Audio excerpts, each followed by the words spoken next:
Sustaining Creativity podcast. I'm your host, Mari Reisberg. Over the past several years, I've combined my degrees in acting and somatic psychology to share my sustaining creativity techniques with performers. And now I've decided to share it with a bigger audience that includes you. I believe we are all creative, and this podcast is all about that. I'll be interviewing people from all backgrounds, ages, and creativity experiences to share just how creative we all are. Today, I'll be chatting with Jake Isham, award-winning filmmaker, published photographer, and content and creation agency founder. Please enjoy Jake Isham.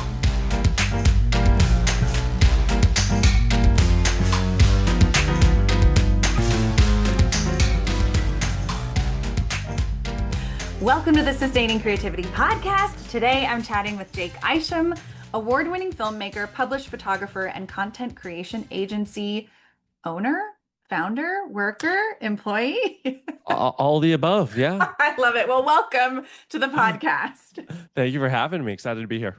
I'm excited to dig into creativity and your creative journey because I can only imagine how that has been in your life. But why don't you take a couple of minutes and let us know a little bit more about who you are and what it is you do?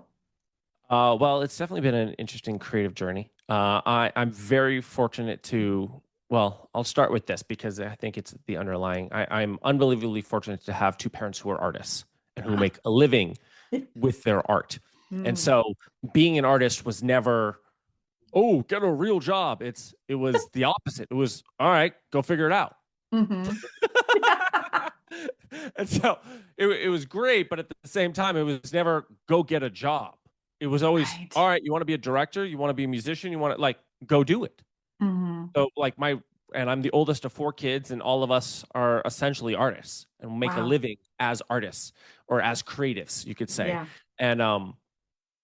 And it's so very different childhood, but I feel like it's almost like the cliche LA childhood. So I grew up being an actor and a musician and a performer, and around 16, 17, I was pretentious and was like, I don't want to do this audition game anymore. I want to write and direct my own movies and just cast myself. You know, Ben Affleck can do it. Clint Eastwood can do it. I can do it. Yeah, okay. 16-year-old Jake not knowing anything about anything. So I started to mess around with a DV camera. I'm going to date myself for any, you and I seem close in age, but for any younger listeners don't even know what that is. Mm-hmm. Yeah. So shot on tape back in my day. God, I feel old. And I'm not even that old. So, went to film school, did all that. Mm-hmm. At the end of film school, forgot that I even grew up acting and wanted to act. Mm-hmm. I just fell in love with the art of directing. Post film school, basically it didn't really have any mentors besides, my parents. And my parents were like, I don't know, you want to be a director? Go direct. Figure it out. Yeah. And basically my dad gave me the best advice, which I repeat to any upcoming artist, which is figure out how to get paid to practice. Because that's what he did. Mm-hmm. So he grew up being a jazz trumpet player. Oh, wow. And wanting to play trumpet and specifically jazz. But there's only a limited amount of jazz gigs. Mm-hmm. And there's a very limited amount, especially if you want to be the band leader, which is what he wanted to do, have his own band. Right. And so he got paid to practice. He would take any job that would keep a trumpet in his hand, which, from Chinese funerals, so they would do these Chinese funerals in the streets of San Francisco, where it would be this big spectacle. And he would play trumpet in that, to the Holiday Inn, to the orchestra, to anything that allowed him to play and practice trumpet and get better at that skill, he took. And so I basically followed that advice, and I was growing my own social media really, really well. This was over about a decade ago now. Oof. Wow. And this was kind of when, you would still poke people on Facebook. Again, I'm going to date myself. And so I kind of freelanced and was like, becoming a social media guy. And from there, I built this agency while at the same time making films. So I've made over 25 short films. Wow. I've also traveled the world as a photographer. And it's been a wild, fun journey. I love it. I love that's what you want to do, figure it out. Yeah. Support. And it's been very awesome to have parents who are so supportive Yeah. of a dream like that, and but are, who are also living testaments of like you can do it. Where my Hmm. parents didn't have any connections. If anything, both of their parents were the cliche of like get a real job, Right. you know, and Yeah. and they're both living testaments of like it takes heart, it takes grit, determination, heart, Yeah. hard work to do it, and you can do it. Yeah. I love it. I hope more people listen and can follow that as well, because it's Yeah. important if it is a passion and figuring out how to get paid to practice. What a great just piece to live creativity by or art by, and so many struggle with Yeah, that. and it's interesting because I started a kind of like a solo podcast, basically just documenting the lessons I've learned. But I had to learn pretty early on in this journey that if I want to be a successful artist, I need to be a successful entrepreneur. Right. Because the key word again in that message was get paid to practice. Yeah. And so you have to find people who need and want your services. Hmm. And then you need to sell them on your services. Yeah. And it's something I talk about and try to teach upcoming artists is you need to not only be unbelievably talented at your work, Hmm. but you could be the best painter. And if you don't show anybody your paintings, you could be the best trumpet player, the best filmmaker, the best photographer. But if you don't Hmm. show your art to anybody, you will never get paid for it.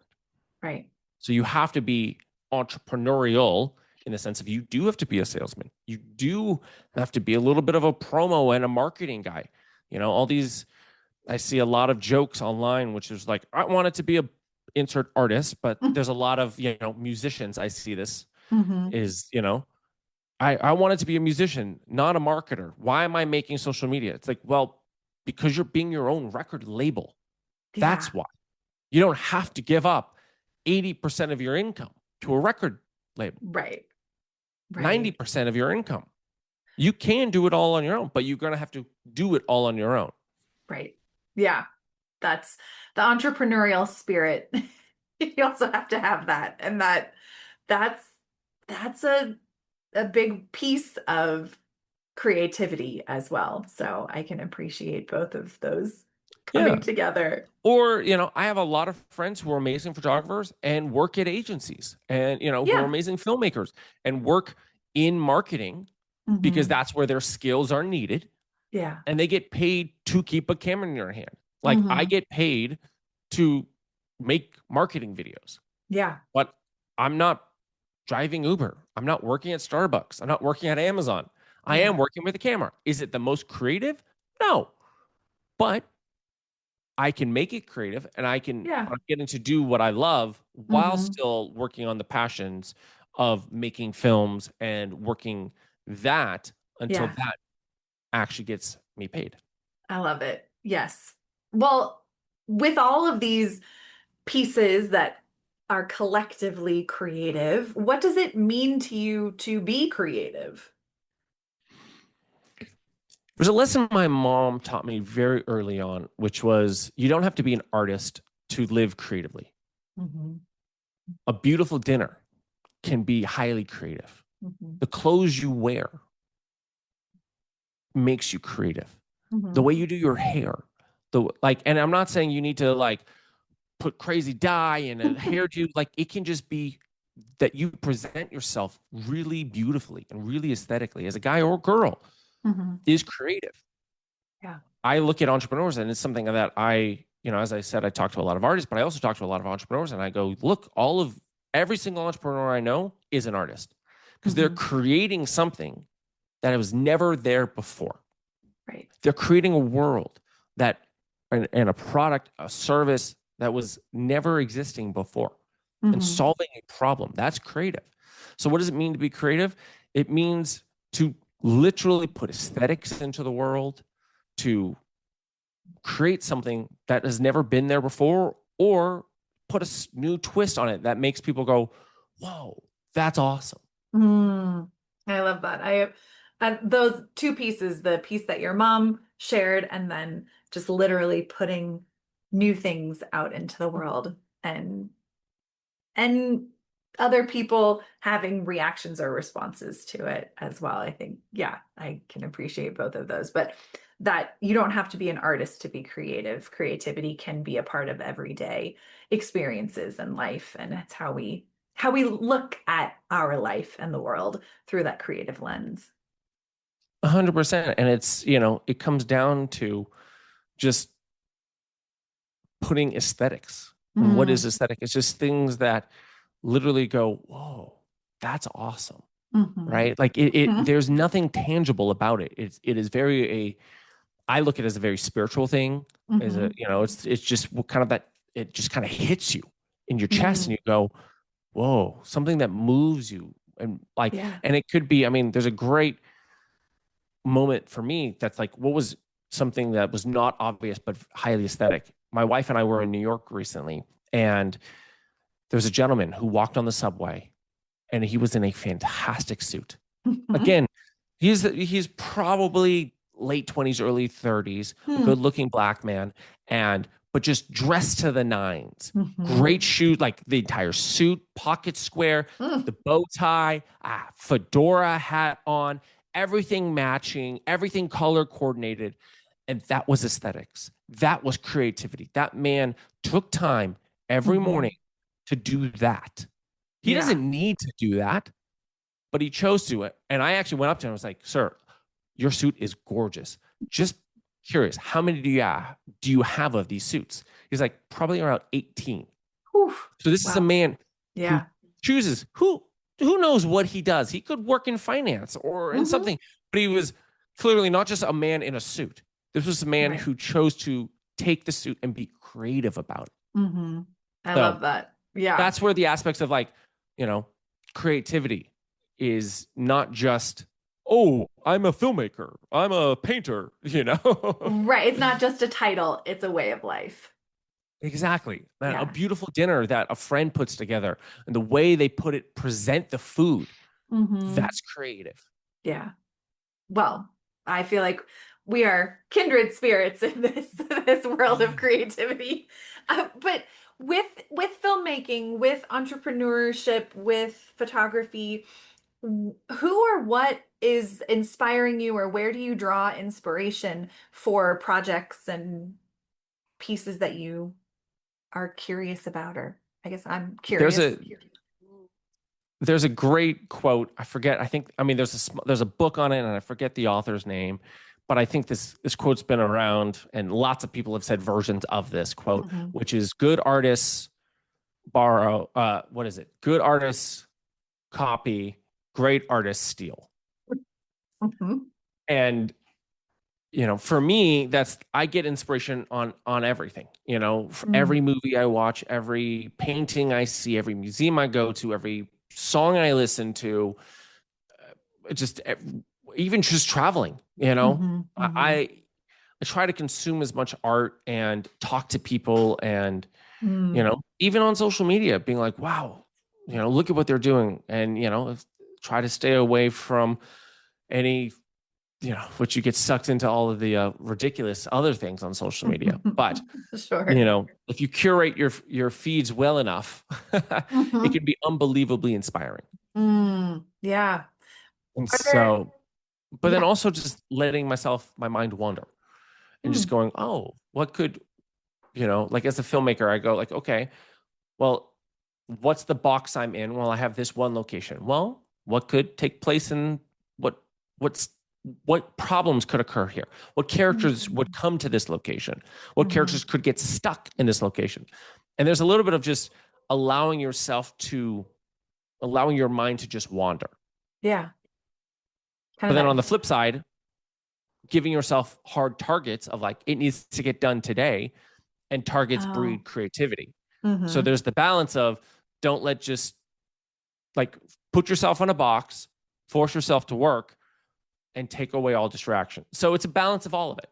Mm-hmm. Mm-hmm. Sorry for ranting. No. You're asking such great questions that I don't typically get because I go on a lot of entrepreneurial and business podcasts. That to be able to talk to another artist is like so lovely. I understand. I love all of these, and like hearing where inspiration comes from and how anything can be inspiring.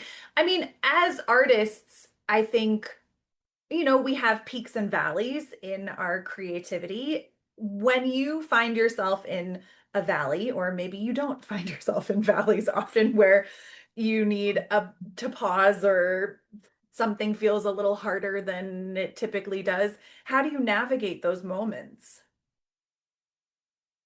It's typically, I find myself in valleys is when I get swamped with work.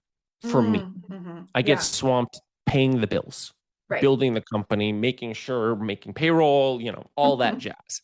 The fun entrepreneurial game that I'm got myself into. Yeah. And I found myself in a creative slump. And the only way to get yourself, and this is going to be the most trite, cliche, annoying response ever, but the only way to get yourself out of a creative slump is to be creative. Yeah. You have to literally force it. And there's no wait for divine inspiration. You have to literally force that shit. And I'll give you a way that I've applied this. So a year or so ago, I was deep in corporate content. We were getting a lot of not even like creative clients. We were getting into very working with dentists, doctors, lawyers, professional services, which is why is my plastic surgery office better than the one next door? Well, I can make your boobs even better. It's like, I can make your nose look even better. I'm like, there's only so much about this stuff I care about. Like this is, and it's the same shots. There's the same lighting. It's the same script every single time. Yeah. And so I just said, screw it. And my wife and I'm very fortunate. My wife's also an artist. She's an actress and a writer. Mm-hmm. And we made 14 short films in 4 months. Oof.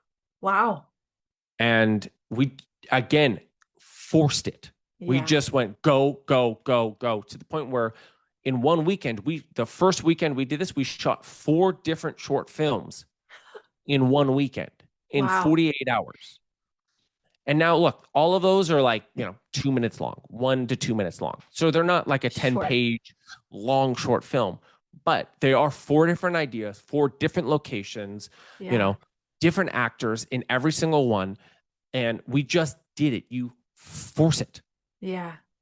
And then, are they the most brilliant thing ever to be made? No, but it got the rust off. Creativity is a muscle that needs to be worked. The same way, like sports, you have to practice it. Yeah. And the more you just do it, the better you get. Yeah. That's what is it Maya Angelou who says, the more you use it, the more you have creativity. So, I love that quote. Yeah, I think I appreciate that the forcing it, or the creativity has to find you creating, even if it's in your eyes shit or not good, or we just have to allow a creative moment to happen and be expressed in whatever way that is.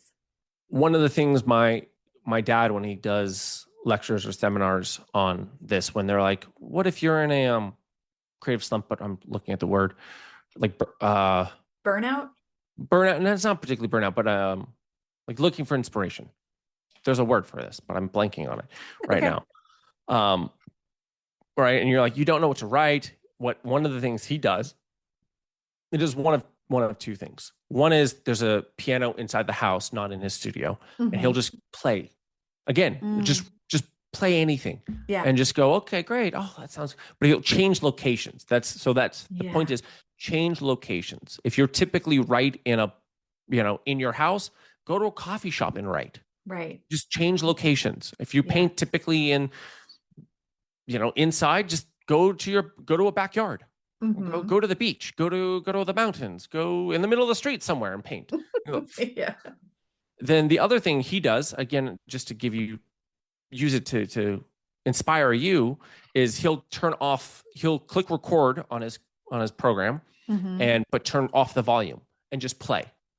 Hit the Oh, keys randomly, play yeah. anything, random chords, not even knowing what he's playing, not listening to it for a couple minutes, 5 minutes, 10 minutes, however long. And then turns the volume up and plays it back and sits Hmm. back and just goes, okay.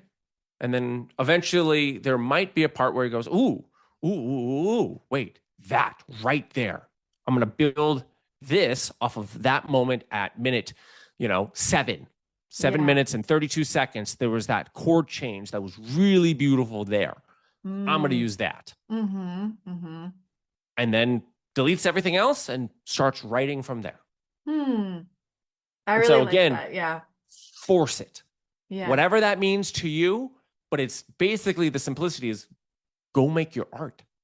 Yeah. Go do the thing. Or Yeah. yeah, And it's not going to be good to start with. Fine. right. You don't have to release it, Right. but you You have have to make it. permission to suck. You give yourself Yeah. permission to suck. Yeah. Which I ironically, literally, I just released an episode like 2 weeks ago or something like that on my podcast, literally titled "Be Willing to Suck," talking about this exact thing. Be willing to suck. I love it. It's so important, and that it's okay to be a beginner and make bad art. It doesn't have to I'm go talking about anywhere. this is somebody like from my father who's been doing this for close to 50 years. Yeah. Yeah. And I hate to be pretentious, but this is somebody who's won awards and like is Yeah. one of the top in his fields. Everybody goes through this. Right. Yeah. So Everybody does this. I think You are not special because you're just starting out. right, right, The right, right, top right. of the top go through this. Still experiences this. Yeah. And the beauty of they have a few more years under their belt of knowing, okay, I got to do this in this way to get back in my groove or Yeah, get back into that inspiration space. Yeah, it's nice to know we're not alone. very much not. Very, Yeah, very much not. for sure, for sure. Well, if people are starting in any of the industries that you find yourself in, filmmaking, photography, entrepreneur, content creation, what are the things you wish you had heard when you first started? Make more art. Mm, Just like mm-hmm, the amount of art you need to make and mm-hmm, practice is beyond anything you can comprehend. Like mm, it's a lot more work. And the only way to get good is to practice and be yeah. willing to suck and do as many jobs for free.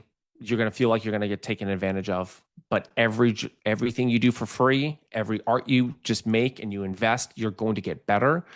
Mm, And to me, it's really apparent when I cast uh, actors for my films mm, mm-hmm, and I see hundreds of auditions, and yeah. you really see the talented versus not talented actors. And there's the only reason is because of practice. Mm-hmm, And yeah, you might be even worse than the majority.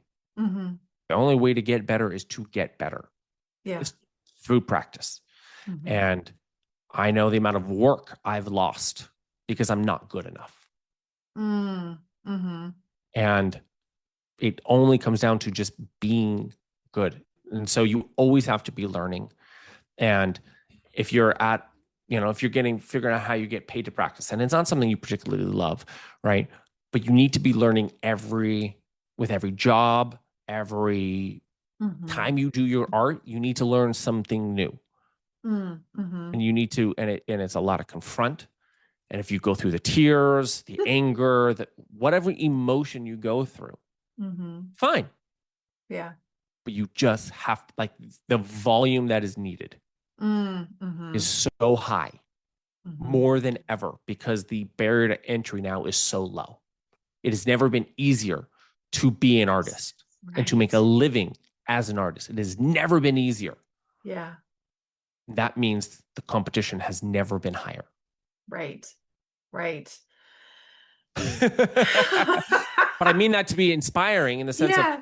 so, when I give a lecture or a seminar to a group of artists, one of the first things I ask is, how often is everybody here working on their art? And that could be literally doing anything on their craft. And I go, at least once a year, everyone raises their hands. Mm-hmm. And then I go, once a month, we start seeing some hands drop. Mm-hmm. And then go, once a week, seeing a lot of hands drop. Yeah. And I go, multiple times a week, more hands are dropping. Every day, multiple hands are dropping. More than an hour a day, more hands are dropping. Right. And it really goes to show, it's like, if this is something you want to do as a career, if you want to do it as a hobby, if you want to, like, I just love painting, or I just love playing music, and I want to be able to, like, show off, I want to be that guy at the bonfire who can play guitar and, like, be like, oh, cool. Hey, can you play this song? Yeah. Yeah. Or I want to take photos of my kids, or I want to just, like, when I go out travel, I want to photograph birds or landscapes, and you just want to do it for fun. Great. But I'm talking to the artists who want to make a living doing their craft. Yeah. If you want to make a living doing your craft, you have to treat it like a job first. And what is that? It's 8 hours a day. Now, you might not have 8 hours a day, but the more hours you put into it, eventually it will become a job. Yeah. Yeah. And, sorry to go on these rants. No, these are not rants. You were talking about, like, the thing that I am arguably the most passionate about in my life. Like, this is the thing I love. Like, screw all business. Like, I'd love to help upcoming artists because so I love that you have this podcast to talk to, for artists, because this is the topics that don't get talked about in art, which is, like, what does it take to actually make it? Right. Yeah. And how do we overcome the challenges that we face, because we all face them? And how do we find inspiration when we are feeling uninspired? And how do we, all of those pieces are the things that I love to talk to people around the world about, because it's so different and in varying industries. Because that every time I hear someone who's a lawyer or a doctor or someone talking about the creativity that shows up in their industry, I'm like, oh, amazing. I can take bits and pieces of that and bring it into my own life and try on some of those creative ideas or moments. So, what has been, in the 6 years you've been doing this podcast, what's been the one or two, or, what's the one advice or tidbit of information that has stuck with you the most? I don't know about, like, there are so many little nuggets of inspiration or advice or things that I remember. I was speaking to he's I believe, an Ayurvedic doctor and naturopath. And he really spoke about growing up in India and experiencing um, kind of neurodivergence and ADHD in a time and culture that wasn't attuned to it.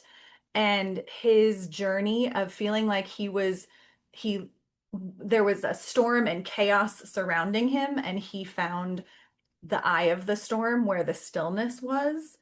And so I feel like there was just such a translation in creativity when we find ourselves in the pocket, in flow, in alignment, whatever you want to call it. And that really stuck with me. That was one. And then recently, I was speaking to a dancer, Alexandra Beller, and she and I had a conversation around the distinction between being a witness of art and being an audience of art, and how those two are very different. Oftentimes we confuse them, and oftentimes, what people are producing as art doesn't need an audience, it needs a witness, and vice versa. So I think those recently are the two pieces that are standing out. But I mean, there are over 300 episodes of people that I've talked to. So yeah, no, I wanted to know what, comes to mind right now. yeah. Love it. So those are the pieces. Thank you for asking. I course. appreciate getting to talk about creativity and all of these things. I have one last question for you. Shoot. What does it feel like in your body to be creative? I mean, every emotion in the world. You're going through it. You can have, because it depends on, honestly, the degree of practice. It's changed over the years. Yeah. I remember the first, my big senior thesis film in college. This was now, Lord, over a decade ago. And I went to school about an hour and a half away from my house. And I drove home crying the night before the shoot. Yeah. Freaked out, feeling not ready, not prepared. It was the biggest project I've ever undertaken and I didn't. And so, sure, but there are definitely, and there's still today shoots that I walk onto that I'm like, whew, okay. And, but while you're in it, you're just like, great, this is it. So the more prepared you are, and I notice it's just the more prepared I am, the more relaxed I am, the more practice I've done, the more confident I am. And so prep and practice is seen as a chore, but it makes you the most relaxed for when it happens. Filmmaking is all done in prep, in my opinion, and art is all done in the prep. If you talk about a musician, goes live on a show, like you get that high from the show, but if you're not prepared, it's gonna be awful. Like if you haven't done the work, and just doing the work, you'll have every emotion. You'll have anger, grief, despair, boredom, enthusiasm, exhilaration. Fine. Those are just emotions. In my opinion. So, all right, work through them the best you can. And then, but when you're actually doing the art, there's a focus of just like, you're locked in. It's not even a serenity. It's a focus of like, ooh, we're going, we're moving. And you got to fight through all the other weird shit to get there. Yeah. It's so true. I appreciate all of those pieces. Thank you so much for taking the time to join me. If people want to learn more about the work you do have out in the world, how could they go about doing that?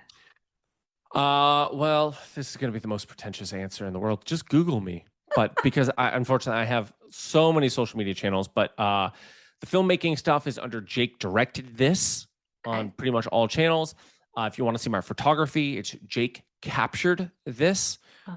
There's a little theme there. Otherwise, my marketing company is called Creative Minds. The website is Creative Minds Official. But you can follow me and you can message me or follow me on any of the channels that kind of fit your fancy.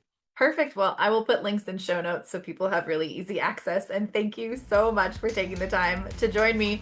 This has been such a fantastic conversation. Thank you so much for having me. I love this podcast.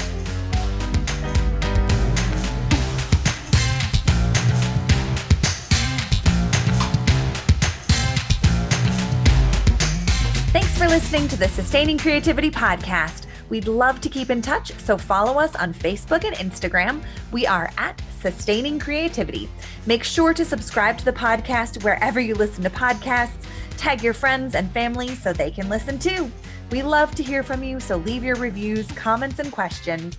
Check out our website, sustainingcreativity.com, for upcoming offerings and creativity coaching.